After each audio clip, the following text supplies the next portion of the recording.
What's up mga meme? It's me, Kumari, and welcome back to my channel. Mabuhay! Kayo po ba mga meme, meron din mga kahilingan na gustong-gusto nyo pong agad-agad ay matupad? Meron po ba kayong mga wish mga meme na hindi pa nagagrant hanggang ngayon? Halimbawa mga meme, mga birthday wish. Yung lagi pong nyo hinihiling mga meme, pero hanggang ngayon po mga meme, parang hindi pa rin ibinibigay sa inyo. Pues, alam nyo po ba mga meme na meron palang mga senyales mga meme sa paghiling na kapag ito po mga meme nakita po ninyo ay pwede po kayong humiling mga meme. At yan po mga meme maaring ibigay agad sa inyo. Ah, talaga ba? Ano yan? Yun na nga po mga meme. Kasi for today's video po mga meme yan po ang ating pag-uusapan at tatalakayin ngayon. Oh, talaga ba? Opo, kaya kung gusto niyo pong malaman kung ano pong itong mga sinasabi mga sinyalis na ito mga meme, para kayo po mga meme mag-grant na ang inyo pong mga kahilingan, ay panoorin nyo lamang po ang video kong ito. Oh, siya go mga meme! Ah?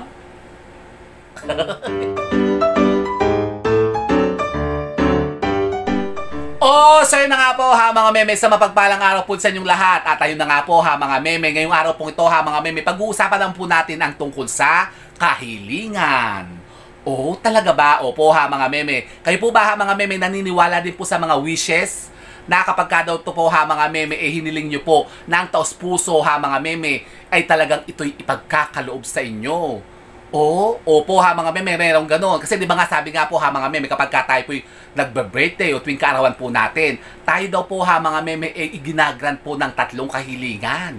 Parang may fairy godmother, gano'n. Opo, parang gano'n mga meme. Totoo po yan. Kasi di ba nga po mga meme, kapag tayo po yung nagbe-birthday, di ba tayo kapag may mga birthday cake, yung pong kandila mga meme, bago daw po natin ito i-blow, mag-wish daw po muna. Naniniwala ba kayo dyan mga meme? Kasi sinasabi daw po mga meme, na kapag kayo daw po yung humiling tuwing inyo pong kaarawan, yan po mga meme, talagang ipagkakaloob sa inyo at maaari daw po yan i-grant. Paano ang tanong mga meme, paano yung bago nagbe-birthday, wala namang cake? Di wala kang kandilang hihipan. Di wala. Opo mga meme, ganun po yun. Kaya nga sinasabi nga po mga meme, kapag daw po kaarawan po ninyo, maghanda naman kayo. Kasi yan po yung pagkakataon po ninyo mga meme, para kayo po mga meme, i-grant nga ang inyo pong mga wishes. Kung po halimbawa wala kayong mga handang cake, di anong ihihipan nyo, anong iboblow nyo, paano kayo makakapag-wish? Pero hindi pero hindi pa rin po mga meme, pwede pa rin po. Kasi nga po mga meme, kapag kakaroon nga daw po natin, tayo nga daw po ginagrant nga po ng 3 kahilingan, pwede naman po tayo humiling mga meme. Bawa magsimba kayo, yan, magdasal kayo, tapos humiling kayo kay Lord. Na, yan, bawa may mga birthday wish kayo, bawa gusto nyo ng, ano ba gusto nyo? Magka-jowa na kayo, halimbawa kayo mga single pa rin. O di hilingin nyo na magka-boyfriend na kayo, magka-girlfriend na kayo, o halimbawa magka-asawa na kayo. Tapos halimbawa gusto nyo ng, ano ba? Mga material ba gusto nyo? Mga bahay at lupa o bagong kotse, ganyan. Mga bagong iPhone. O, di yun ang hilingin nyo mga meme. At makikita nyo, yan daw po ipagkakaloob sa inyo. Pero alam nyo po ba mga meme, na meron din po daw palang mga senyales na kapag kahit daw po nakita natin sa ating kapaligiran, sa ating pang araw-araw na buhay mga meme, kapag kahit po ating naabatan, ay maaari daw po tayo mag-wish o humiling mga meme. Talaga ba? Ano yung mga yan? Yun na nga po mga meme. Yan nga po ang tatalakayin natin ngayon. Yan nga po nga alamin natin kung ano yung mga sinasabing mga sign na yan, na tayo po pala pwedeng i-grant ng ating mga kahilingan. At meron po tayong list mga meme, meron po tayong 7.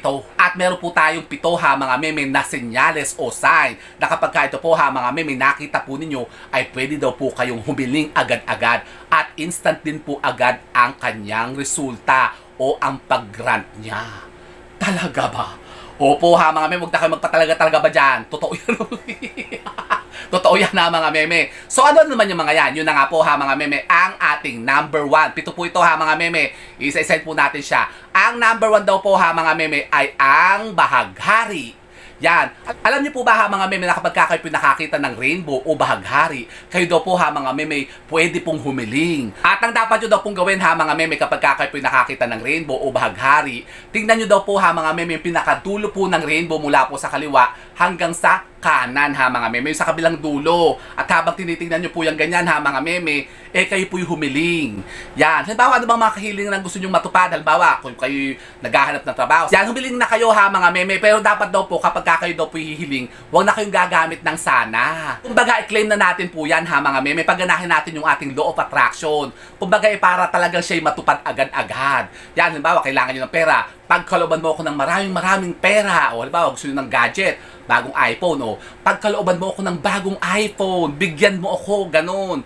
Talagang derechahan na ha mga meme, huwag na yung mga sana ganito, sana ganyan. Naku, pag kami mga sana pa kayo, walang mangyayari, hindi pong matutupad yan ha mga meme. Kasi parang kayo po yung nag-aalilangan pa no? Pa sana meron, sana wala. O, edi ganun yun ha mga meme. Pero pagka i-claim nyo po yan, sasabihin nyo, pagkalooban mo ako, bigyan mo na ako ngayon. Yan, ng bagong Ferrari car. O, di ba ga? Maganda mga meme kapag ganun.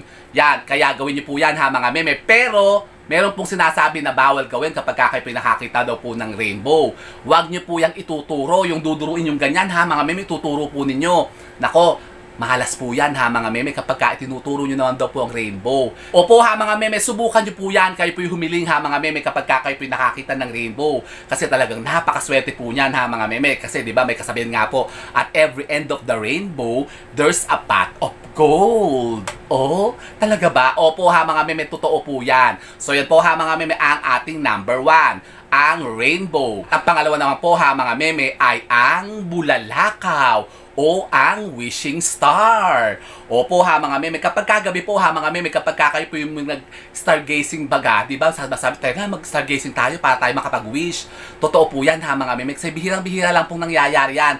Yung merong mga bulalakaw na bumabaksak. Tapos kayo po ha mga meme, pwede pong humiling dyan ha mga meme kapag nakakita kayo ng mga bulalakaw. Yan. Dapat daw po ha mga meme, bago daw po bumaksak ang bulalakaw sa lupa, dapat po ay makahiling na kayo. At alam niyo po ba ha mga meme, kapag natuntun nyo daw po kung saan po mismo bumaksak ang bulalakaw, mayroon daw po kayo makukuhang isang mutya ha mga meme na napakaswerte. Talaga ba?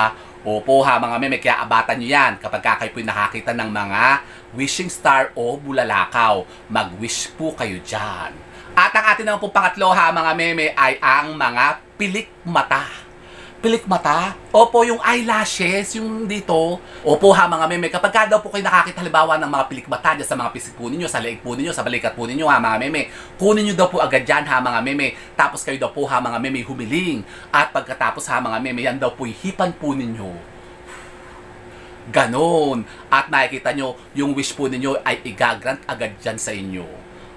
Talaga ba? Sige nga, matry nga. Opo ha mga meme, subukan nyo po yan kapag kayo po ha mga meme nakakita rin ng mga nalugas na pilik mata. So yun po ha mga meme, yun po ang ating pangatlo. At ang pang-apat naman po ha mga meme ay ang mga wishing bone. Wishing bone? Opo, yung buto. Buto ng ano? Buto ng manok ha mga meme. Kayo po ba ha mga meme nakakita na ng mga wishing bone? Kapag kayo kumakain ng manok, yung parang sa nakakita yun, sa pakpak ata yun o sa balikat, o sa may pigay. Basta kapag kayo po ha mga meme nakakita nung parang coating L, yung coating L na ganyan na buto, medyo maiksi kasi yung kabila nun, tapos parang letter L siya ha mga meme. Ang gagawin nyo daw po dyan sa mga wishing bone na yan, humiling daw po agad kayo. Pero dapat daw po ha mga meme, kayo daw po may kasama. Kasi kailangan daw po yan po i-break po ng 2 tao. At kapag daw po yan naputol po ninyo, at kung sino daw po yung nakakuha po ng mas mahabang parte, yun daw po kahilingan niya ang matutupad. Talaga ba? Parang meron pang twist. Opo ha mga meme, sweet twist talaga. Kaya nga kasi may kasama kayo. Diba, kumakain kayo sa Jollibee, tapos nakita nyo yung wishing bone ha mga meme. Mag-wish agad kayo ng kasama nyo. Sabi nyo, mag-wish tayo. Tapos i-break yung ganyan. Hilahin nyo po. I-break nyo siya ha mga meme. Kung sino po makakuha ng pinakamahabang parte ng buto noon, yun po ha mga meme, ang magagrant na kahilingan. Talaga ba? Parang nakaka-excite ha mga meme. Opo. So yun po ha mga meme ang ating pang-apat. At ang ating naman pong pang-5 ha mga meme ay ang mga balahibo ng ibon. Balahibo ng ibon? Anong ibon? Kahit ano pong klaseng ibon ha mga meme. Halimbawa kayo po ha mga meme naglalakad sa kalsada, sa daan ha mga meme. O halimbawa kayo po yung nasa park. nasa farm. O tapos halimbawa kayo po nasa park, ganyan, nakaupo kayo, tapos biglang meron pong bumaksak ha mga meme na balahibo ng ibon sa balikat po ninyo o sa ulo po ninyo. Yung dumapo sa inyo ha mga meme. Meron ganun talaga ha mga meme. Halimbawa kayo po yung mga nasa bundok. Yan, meron dyan kasi mga ibon na nagpapagpagpagpag. Alam niyo po ha mga meme, kapag kayo pinabaksakan noon yung balahibo ng ibon, halimbawa sa mga balikat nyo nga sa ulo nyo, kunin nyo agad yun ha mga meme, kayo po mag-wish agad-agad. Yan, pagkatapos kayo po nakapag-wish na, hipan nyo rin yung ganyan ha mga meme, at makikita nyo, yung wish nyo igagrant agad yan sa inyo. Talaga ba? Ganun din po ha mga meme, kapag kayo naman po nakakita ng kambal na saging. Yan po ha mga meme, ang pang-anim, ang kambal na saging. Totoo ba yan? Parang, di ba, sinasabi kapag daw nakakita ka ng kambal na saging, ang magiging anak mo daw kambal. Hindi po ha mga meme. Ang totoo po ha mga meme, kapag kayo daw po nakakita ng kambal na saging, kunin nyo daw po yan ha mga meme at kainin po ninyo. Pero bago nyo daw po i-break yan at paghiwalayin, mag-wish daw po muna kayo. At makikita nyo, yung kahilingan nyo po, igagrant yan sa inyo ha mga meme. Sabi po yun ng mga matatanda ha mga meme, basta sinabi nila, ako yung naniniwala. Kapag ako tumitingin sa mga sagingan, pagka bumibili pa ako ng mga saging, usually po kasi ang mga may kambal na saging, o yung tordan. Yung tordan po yung malilit na ganyan. Yung lakatan naman, wala na masyadong kambal yan Nagkakambal lang po ha mga meme ang saging, yung mga tordan na saging. Kaya abatan nyo yan. Kaya lang po ako hindi mahilig sa tordan na saging kasi medyo malamig sa tiyan Nakakasikmura baga. Gusto ko po kasi ha mga meme lakatan. Pero kapag bumibili nga ang nanay ko ng saging tapos may kambal, nung araw ha mga meme ganyan, una-unahan kami kapag ang lola ko noon nagdadala ng mga prutas tapos inaabatan namin yung mga saging, tinitingnan namin kaagad yung mga kambal na saging, kinukuha namin yan kasi sabi nga ng lola ko noon, pwede daw po kayo mag-wish dyan. Yan, pwede daw po kunin yan ha mga meme tapos i-break nyo daw po yung paghiwalay nyo yung kambal na saging tapos mag-wish kayo. Opo ha mga meme, subukan nyo yan, ang kambal na saging. At ang ating naman pong panghuli ha mga meme ay ang palito ng posporo. Palito ng posporo. Opo ha mga meme, kayo po ba'y gumagamit pa ng posporo? Naku kasi ngayong mga panahon na ito parang mga lighter ang ginagamit tapos yung mga kalan ngayon parang automatic na yung ignition, di ba? Hindi na kailangan gamitan pa ng mga posporo. Pero nung araw po ha mga meme, halimbawa kayo po'y gumagamit ng mga posporo, sinasabi po ng matatanda, kapag daw po kayo po'y nakaabat ng isang palito ng posporo, doon po sa lalagyan niya, doon sa kahon niya ha mga meme, halimbawa kayo daw po'y yung huling gagamit ng posporo, tapos pagtingin yung ganyan ha mga meme, isa na lang at ang natitira. Isa na lang posporo, isa lang palito ng posporo ha mga meme. Nako, swerte daw po yan ha mga meme. Yung pinakalas na palito ng posporo, kayo daw po ha mga meme, pwedeng humiling dyan sa palito ng posporo na yan bago nyo po siya sindihan. Mag-wish po muna kayo sa palito ng posporo ganyan ha mga meme. Pagka nag-iisa na lang siya, tapos sa kanya siya sisindihan ha mga meme. Psst! Tapos yun, sindihan nyo na yung sisindihan nyo, ba, kandila o kalan o kaya sigarilyo. At makikita nyo yung kung ano yung wish nyo, igagrant agad yan daw po sa inyo. Talaga ba? Kaya lang parang wala nang nagamit ng posporo ngayon. May nagbebenta pa ba ng posporo? Abay, meron pa ka mga meme. Kasi napakatanda ng gamit yan posporo. Yan. So ito ha mga meme, po ilan lamang sa mga sinasabing mga sign o senyales sa mga meme na maaari nyo pong makita sa paligid po ninyo sa pang-araw-araw nyo pong buhay na maaari daw pong mag-grant nga ng inyo pong mga kahilingan. Subukan nyo po yan ha mga meme kapag nakita nyo yung mga sinabi kong yan, kayo po agad-agad na mag-wish ha mga meme at baka yan po ibigay agad sa inyo. Pero sabi nga po ha mga meme, ito na po yung mga pawang gabay lamang naman po natin. Kung kayo naman po ha mga meme hindi po naniniwala sa mga gantong usapin, di okay lang po ha mga meme, pero wala nang pumawawala sa atin kung tayo po'y maniniwala din at susubukan din po natin, hindi baga. Mag-wish po kayo ha mga meme, halimbawa kayo po'y may mga kahilingan na sobrang tatagal na hindi i-grant sa inyo, hindi binibigay sa inyo ha mga meme, baka dyan po ibigay yan kapag kayo pumiling sa mga sinabi kong yan. So ito ha mga meme, kung kayo po'y makatanungan pa higit po din sa ating topic na ipiniture ngayon ha mga meme, pwede po kayo magtanong dyan. Mag-iwan lamang po kayo mag-question dyan ha mga meme sa ating comment box at kapag kayo po'y nabasa ko, sasagutin ko din po yan dito ha mga meme. At kung halimbawa po, kayo po'y meron pang mga gustong mga topic na gusto nyo pag-usapan natin, i-suggest nyo lang po yan dito ha mga meme. At kapag kaya po'y napili ko, ay gagawan ko rin po yan ng video ha mga meme. At kayo po ay isa-shoutout ko. O di ba ga? O, so yun po ha mga meme. Sana po may napultan pa kayo mga bagong idea at kaalaman sa pag-attract na naman ng mga bagong kaswertihan. And with that mga meme, keep safe and God bless. Thank you for watching. And don't forget to subscribe my channel. I know you like it. And don't forget to brush your teeth.